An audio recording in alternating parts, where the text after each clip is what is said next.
Estimados amigos, los saluda Diego Guerrero de Luna.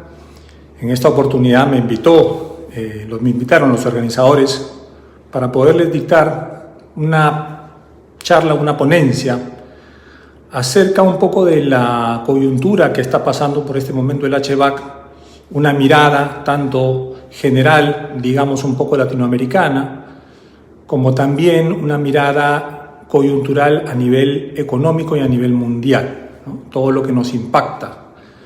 Agradezco a los organizadores por esta invitación y una de las primeras cosas que quiero decirles es que estamos pasando por una coyuntura compleja, estamos pasando por una coyuntura difícil, pero al mismo tiempo, desde el punto de vista técnico y desde el punto de vista también de la coyuntura técnica, retante y muy, hasta cierto punto, que exige mucho más de nosotros. Voy a empezar primero hablándoles un poco sobre los retos que tenemos ahora por delante para el desarrollo de nuestra especialidad, de nuestra profesión. Uno de ellos es el reto del entrenamiento, porque, por ejemplo, ahora hay nuevos refrigerantes, hay normativas nuevas, incluso, por ejemplo, hay clientes ya, hay compañías de alimentos en donde ya se exigen que se trabajen con refrigerantes naturales, ya no quieren los anteriores. Está el reto de la actualización constante, sobre todo en temas de conectividad, ¿no? Nuestros sistemas son monitoreados, son automatizados, son supervisados remotamente, entonces eso también, que nuestra especialidad que es mecánica, también supone un desafío para actualizarse en ese aspecto. Entonces está el desafío grande del entrenamiento, está el desafío grande de la capacitación. Un ingeniero me comentaba de que más o menos alrededor del 30% de la gente que hoy día se dedica al HVAC va a tener que reaprender sobre las nuevas cosas que se están exigiendo. Las eficiencias cada vez están subiendo también y eso también supone un reto muy grande. El otro reto también que es bastante grande es el reto del cambio de concepto. Por ejemplo, estuve en Costa Rica en un evento sobre hospitales, ingeniería y arquitectura hospitalaria, y presentaron un concepto que es el del hospital resiliente, un hospital que tiene por objetivo que la persona no vaya al hospital y la que va pase una experiencia sumamente grata, más allá de la enfermedad que pueda tener, más allá del tratamiento que se le diga, va a tener tiene una experiencia, por ejemplo, en el diagnóstico, en la hospitalización. Son áreas más amplias, son áreas más flexibles, hay mucho contacto con la naturaleza, hay espacios verdes, hay sesiones al aire libre y hay mucho trabajo de prevención. Y en estos hospitales, estaba diciendo el arquitecto especialista en arquitectura hospitalaria, estaba hablando sobre cómo todo lo que es la data, el manejo de los datos, la inteligencia artificial, iba a estar muy presente en esto y que los centros de datos iban a ser bastante potentes. Entonces ahí había una oportunidad grande, por ejemplo, para la eficiencia y para los sistemas de climatización. Otro reto también muy importante es lo que se está pasando a nivel de la matriz energética mundial. En el año 2020, la matriz energética mundial nos indicaba que más o menos el 86% de la energía era consumida o era proporcionada a través de combustibles fósiles. Para el año 2050 se prevé que el 77% de esa energía sea ahora energía alternativa, de fuentes renovables, ¿no? Entonces eso supone un cambio tremendo. Y en lo que respecta a la climatización y la refrigeración, como son especialidades, como son actividades de alta demanda energética, entonces eso exige que los equipos necesitan también ser más eficientes cada vez, y en ese sentido los fabricantes están trabajando muy atentamente y muy dedicadamente con muchas investigaciones al respecto. Ahora, no solamente los equipos, sino también los sistemas van a tener que ser más eficientes.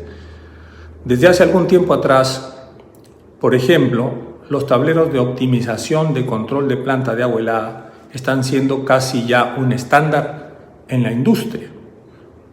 Los diseñadores, los proyectistas ven en eso una forma de mejorar la eficiencia del sistema total, ya no de la máquina como entidad unitaria, sino del sistema total.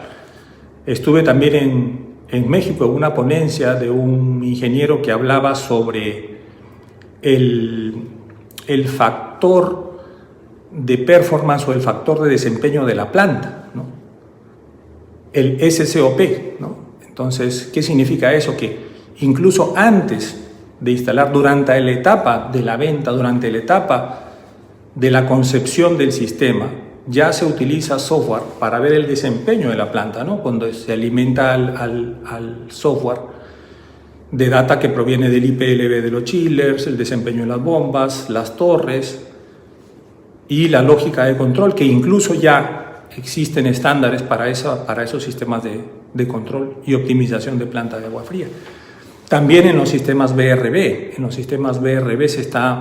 los fabricantes están destinando mucha investigación y mucho tiempo a mejorar la eficiencia de sus sistemas y hacerlos cada vez con menor consumo energético, incluso también hasta con menor refrigerante. El otro desafío, que ya es un desafío más, digamos, de la organización, ¿no? Más allá del tema de refrigerantes, las normativas que también están cambiando. Yo veo, por ejemplo, de que la normativa en el Perú ha crecido bastante. Tenemos muy buenas normas a nivel de HVAC, tanto para la parte de ventilación como la parte de aire acondicionado, sobre todo en climatización hospitalaria. Falta mucho, claro que sí, pero hemos avanzado. He estado, por ejemplo, en otros países en Centroamérica y ellos tienen muy pocas normas. Diría que a nivel de especialidades mecánicas adolecen, escasean las normas, ¿no? Pero en Perú sí, y en Perú hemos adoptado incluso en la norma EM030 modificada, que establece los niveles de ventilación, hemos establecido ya el estándar 62.1 de ASRAE para la parte de definición de las tasas de ventilación mínimas en los ambientes. Entonces, aparte de esos desafíos, aparte de esa información, aparte de ese cambio a nivel mundial en el tema técnico y en el tema de manejo de refrigerantes para disminuir, por ejemplo, el potencial de calentamiento global, estamos en una época en donde las temperaturas exteriores están subiendo, incluso algunas temperaturas de diseño han cambiado hacia más. A pesar de eso, además de eso, también nosotros tenemos un desafío coyuntural a nivel de, digamos, a nivel del sector, a nivel del negocio. ¿A qué me refiero con eso? Me refiero, por ejemplo, de que en la coyuntura actual, especialmente en el Perú, la actividad privada ha disminuido mucho. Las inversiones privadas han disminuido y esa disminución de la actividad privada lo que ha creado es digamos, que se vuelquen las empresas a ver obra pública. En esa obra pública, la obra pública tiene otra lógica, otra forma de hacerse.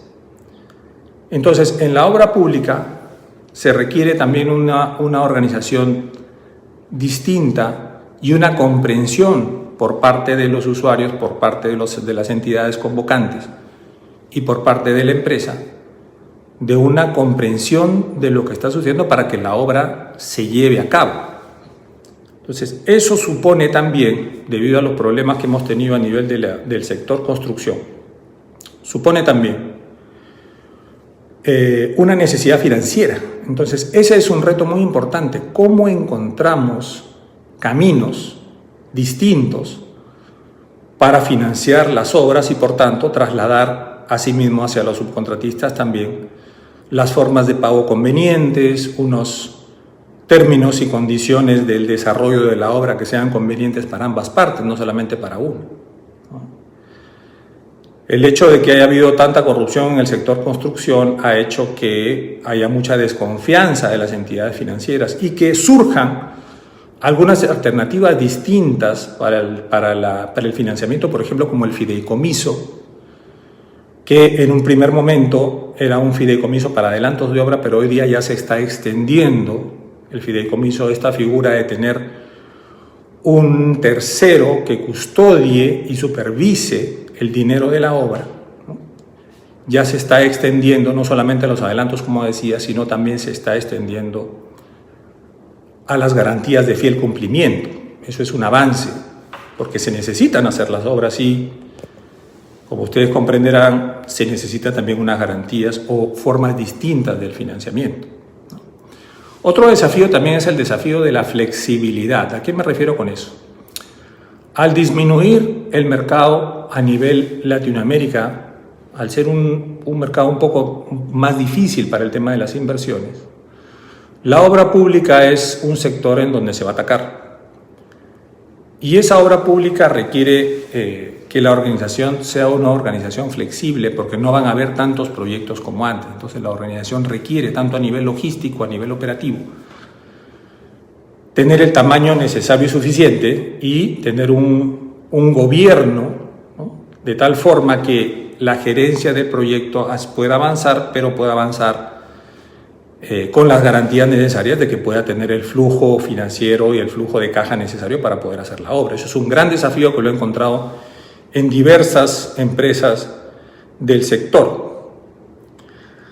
Entonces tenemos un desafío tanto en la parte técnica de la coyuntura, que habla sobre nuevas normas, nuevos refrigerantes, nuevas exigencias, nuevo cambio en la matriz energética, como también tenemos un cambio en la estructura de prepararnos para los negocios desde el punto de vista financiero.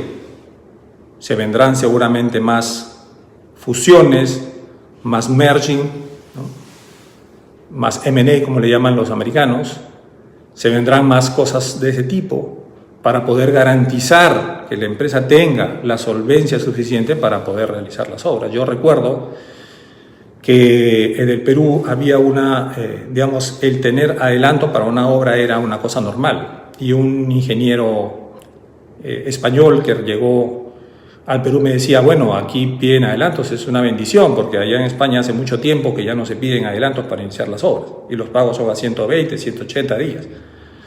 Entonces, esa espalda financiera se necesita, y más aún en la coyuntura en la que estamos. Y por el otro lado, la flexibilidad de la organización. La organización tiene que tener el personal y los procesos necesarios y suficientes, sumamente explícitos, sumamente claros, auditables, para poder ser casi una empresa que no tenga ni tiempos muertos ni desperdicio en recursos, ¿no?, tanto a nivel económico como a nivel de recursos de personal. Todo esto es un gran desafío que nos propone la situación actual. Oportunidades en el Perú, sí, por supuesto, porque en el Perú se requiere mucha obra pública. De hecho, tenemos embalsados, escuchaba el otro día la cifra en rumbo minero, casi 50.000 millones de dólares en proyectos mineros por realizar. Entonces, hay oportunidades, sí, grandes, también en infraestructura aeroportuaria. Necesitamos salir del entrampamiento que estamos en este momento para que las obras continúen, y nuestro rubro, que está muy ligado al sector construcción e industria, pueda continuar también. Asimismo, en el sector refrigeración también tenemos nuevos refrigerantes, y el sector refrigeración en nuevos refrigerantes o mayor énfasis en nuevos refrigerantes, sobre todo con el CO2, ¿no? Y en ese punto yo quería mencionar el tema de la agricultura. El Perú ha llegado a ser, no hace mucho, productor número 1 de algunos alimentos, y eso exige que nuestras cadenas de frío estén bastante disponibles y que sean sumamente eficientes para poder avanzar y para poder desarrollar ese sector. Esperamos que se solucionen pronto los problemas en el país, que nos pongamos de acuerdo. Tenemos tanto por hacer que perdemos demasiado tiempo en peleas tontas y en discusiones absolutamente inútiles, cuando lo que la gente quiere es trabajar. Entonces, es un poco eso lo que quería comentarles. que hay un desafío técnico, hay un desafío de la coyuntura en búsqueda de la eficiencia, hay un desafío también como organización y como sector. Estaba conversando el otro día con un empresario del rubro HVAC y él me decía, mira, yo ahora ya no busco más productos porque con los que tengo, si ya ahora no los atiendo bien, te puedes imaginar meter más. No, yo ahora busco más mercados. Entonces, para una empresa que tiene procesos muy claros, el internacionalizarse, incluso cerca, con países vecinos cerca. He visto que algunas empresas peruanas de HVAC ya están brindando servicios en Ecuador, están brindando servicios incluso en Argentina, en Chile, y eso me agrada muchísimo porque la ingeniería peruana realmente es de muy buen nivel.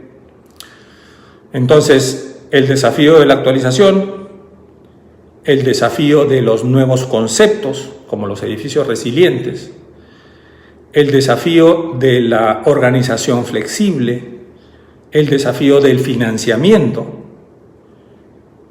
Y todo eso forma una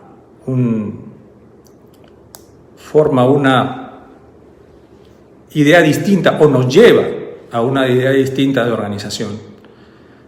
Tenemos que ser una organización que aprende constantemente, una organización que sea muy flexible, que no cargue, como me decía un CEO, que cada vez la empresa tiene que tener menos grasa, entre comillas, o sea, procesos y personas que no aporten en la medida adecuada.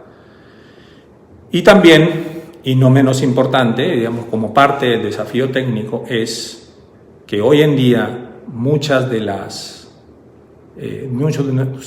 nuestros sistemas, si no la totalidad, diría yo, van a tener que ser monitoreados, supervisados, van a tener que ser automatizados para que sean lo más eficientes posibles. Y eso supone conectividad, supone control, y es un desafío para los ingenieros mecánicos poder aprender de eso también, tener la solvencia suficiente. También hay una oportunidad muy grande en lo que es calidad de aire interior y ventilación.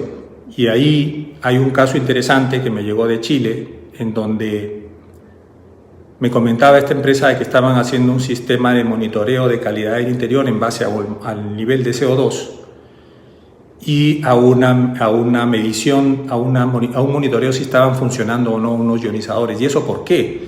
Porque los contagios a nivel de COVID habían subido mucho, muertes no, pero a nivel habían subido mucho, y eso saturaba mucho las oficinas, los centros médicos, y causaba mucho ausentismo. Entonces, las personas y los administradores de los edificios estaban exigiendo o estaban proponiendo tener ya sistemas de medición de calidad de aire interior que sean monitoreables, que puedan mandar reportes del nivel de concentración del día, de la semana, del mes, para ver y tomar acciones con esa información para mejorar la ventilación, el filtrado u otros, o distribuir a la gente.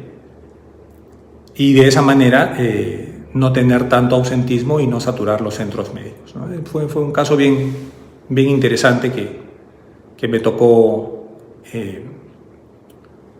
participar como parte de esta experiencia internacional que estoy teniendo ahora en este nuevo puesto de director de ingeniería de Texol Group, una compañía cuya oficina principal está en Miami.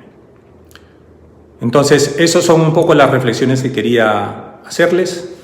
Yo les agradezco mucho nuevamente a los organizadores el que me hayan convocado. Lamentablemente no puedo estar presente, pero les dejo este video para que centre algunos puntos, para tocar algunos puntos que sé que son importantes y que sé que son de actualidad para nuestro sector y para los profesionales a los que nos dedicamos a esta hermosa especialidad tan necesaria y tan importante como se ha visto en la pandemia que hemos tenido, ¿no?